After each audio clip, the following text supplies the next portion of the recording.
Howdy, I just stumbled across this one. It was in the news feeds, and it seems to be rather fresh.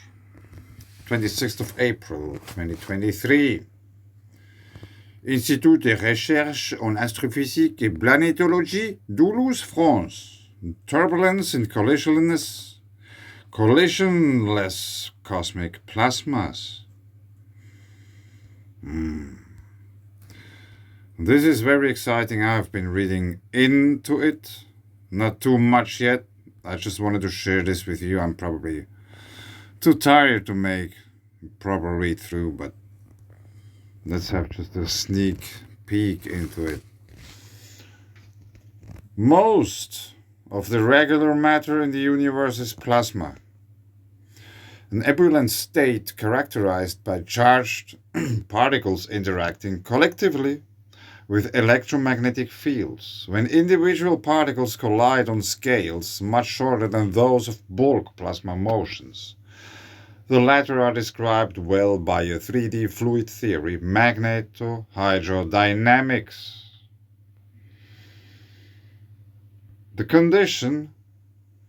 That condition prevails in the interiors of stars and planets and protoplanetary accretion disks. But many hot, low-density astrophysical plasma flows are only weakly collisional, accounting for stellar winds accretion around black holes. Yeah, that's funny that he talks about black holes. Yeah, I haven't read that far yet.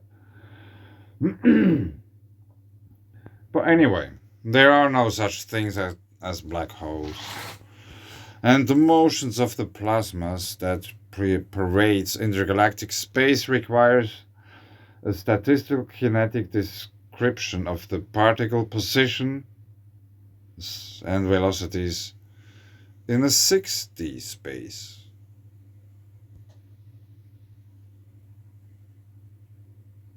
What's 6D? Numerical simulations by Lev Artzamasiki of the Institute of Advanced Study in Princeton, New Jersey, and his colleagues, shed new light on magnetized kinetic turbulence in such plasmas.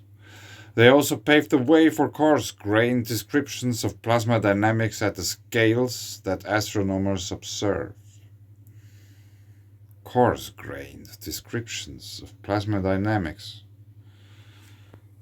Cosmic fluids are subjected to powerful processes that drive fluid motions on large scales, such as accretion onto a neutron star or nuclear fusion inside the main sequence star. There might be plasmoids within planets and stars, I think. Whether a flow is laminar or turbulent depends on viscosity, which in a gas is proportional to the particle's mean free path, where particle collisions are frequent. The viscosity is usually too low for viscous friction to dissipate energy on large astronomical scales.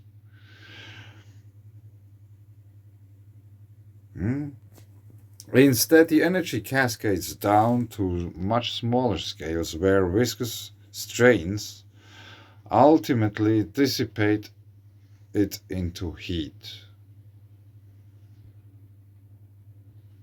This turbulent nonlinear dynamical response of a fluid to a lack of equilibrium on large scales is the principal vehicle for the macroscopic transport of and the mixing of key physical quantities, such as entropy in stars or angular momentum in accretion flows.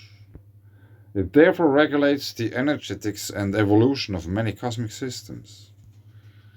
By contrast, individual particles in collisionless cosmic plasmas carry momentum over long distances. Such plasmas do not necessarily have low viscosities. Can they even be turbulent? Unlike collisional fluids, collisionless plasmas have wave particle resonances and suffer kinetic instabilities that scatter and trap particles in electromagnetic fluctuations. Yeah. Stars and galaxies that form on strings amongst intergalactic Birkeland currents.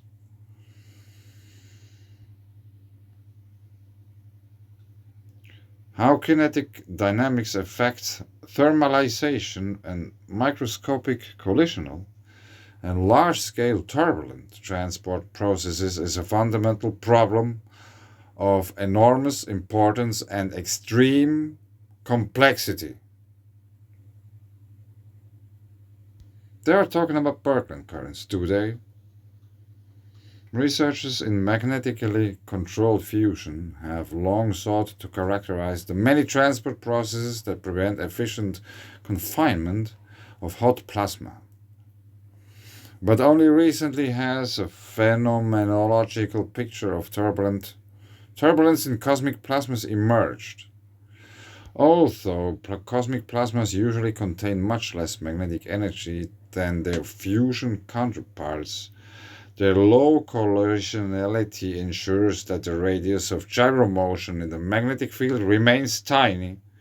Compared to the collisional mean free path, large-scale plasma stirring in cosmic plasmas leads to the development of pressure anisotropies relative to the dynamically evolving magnetic field, which in turn feed fast kinetic instabilities. The latter, which are well known in heliospheric plasmas, excite strong electromagnetic fluctuations on microscopic scales that, by scattering particles, provide a degree of effective collisionality on large scales.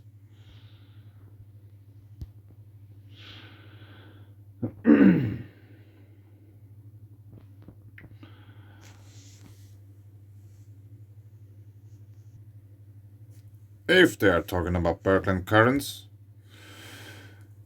yeah, I have been reading now as far as I read. I don't know how long this paper is. I really recommend you to read it to the end.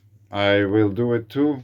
And if there's something turning out that I have been talking complete crap, I really try to make a correction on that.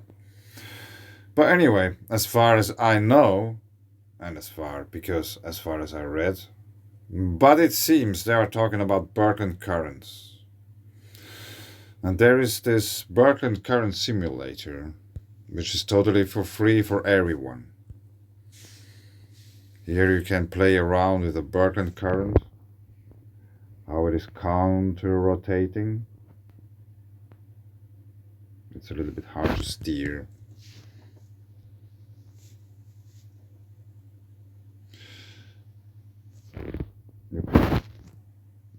Here on the left side, here you can play even more around with that.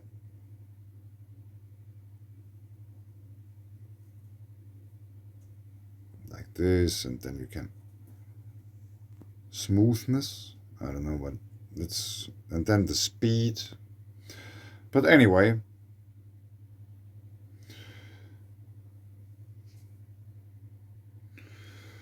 for further reading about plasma, you can go to the plasmauniverse.com. Welcome! The plasma universe is a term coined by the Nobel laureate Hannes Alphen to highlight the importance of plasma throughout the universe. And there is a whole lot of knowledge on this site. Let's take the plasma filaments.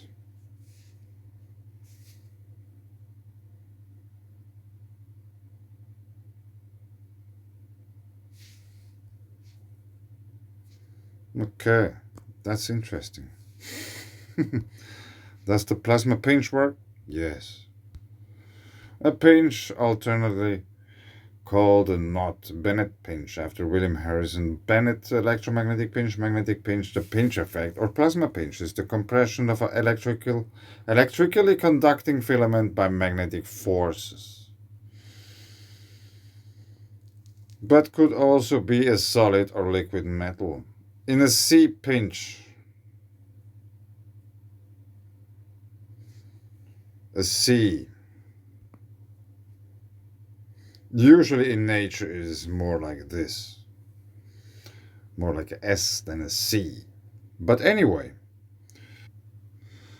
it is a very important thing to understand and a very important pattern to recognize the C pinch. And I found once this stone, it has a C pinch and it has even those dots or polarity pinches or whatever they are called. And the dragon, it happens to be a Chinese dragon. And that's from my paper, Plate Tectonic Issues, the Influence of Electricity in the Rock Forming Process and the Coherent Connection Between Science, Mythology and History of Finland. Now, as we have seen this shape here, which is an electrical pattern, I wanted to show you another S-shape pattern. I don't know, do we have one here? Maybe. There is one here somewhere on these rocks. But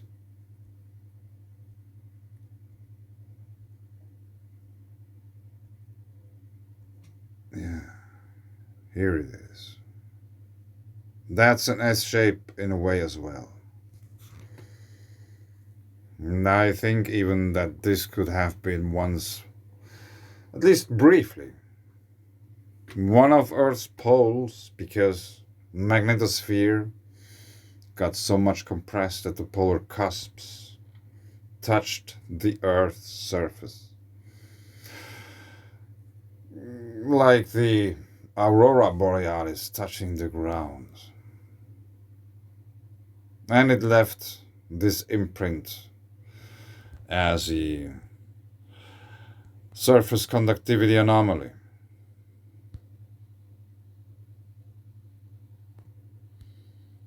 And I don't think it is any coincidence to have two copper mines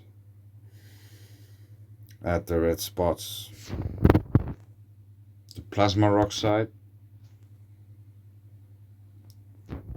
is the lower one, and Outokumpu, the upper one. Yeah, copper is a very good conductor. And this surface conductivity anomaly also influences the weather patterns here. And as Earth's magnetic field is weakening, these kind of imprints in Earth's mantle will gain more and more and more importance in local weather and weather patterns. I have been watching some news documentary, Deutsche Welle, I think, somewhere once, and there's one meteorologist explaining that he's wondering how it's possible that back in the days, whether it was thunderstorm or high pressure system or whatsoever, they just came and went by. And nowadays they can be stuck in the same place for a much longer time. Yeah. Because the magnetosphere is weakening, so the imprints on Earth's surface, they gain more and more importance, more and more power, so to say. And I think that's a very important thing maybe to dive deeper into and maybe get some professionals' attention to the whole situation and figure out where else do we have something like surface conductivity anomalies in Europe and elsewhere. And let's see where are we hit with lightning strikes and where do we experience heavy downpours. Because rain and snow and lightning, they're all electrical effects. Clouds in the sky are plasma. And if you go so high up where you have the auroras and stuff like that, there you experience temperatures up to 10,000 degrees.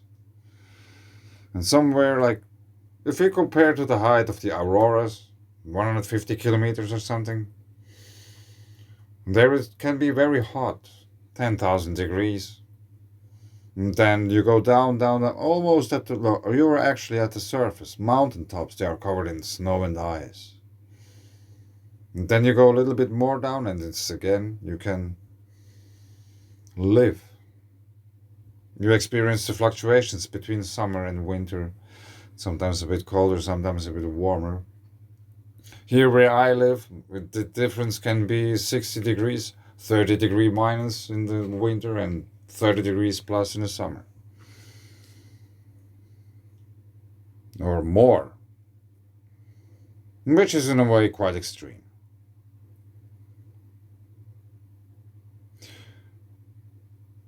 Yeah. And back to this article. Magnetohydrodynamic turbulence using a staggering 10 to the 11th microparticles. Anyway, this has to be read and understood as far as possible. And I also recommend you to check out this video, Magnetohydrodynamics by Buddy James, Thunderbolts Project. 13 minutes well spent. But anyway, now you spend more than 60 minutes with me. Thanks. Bye.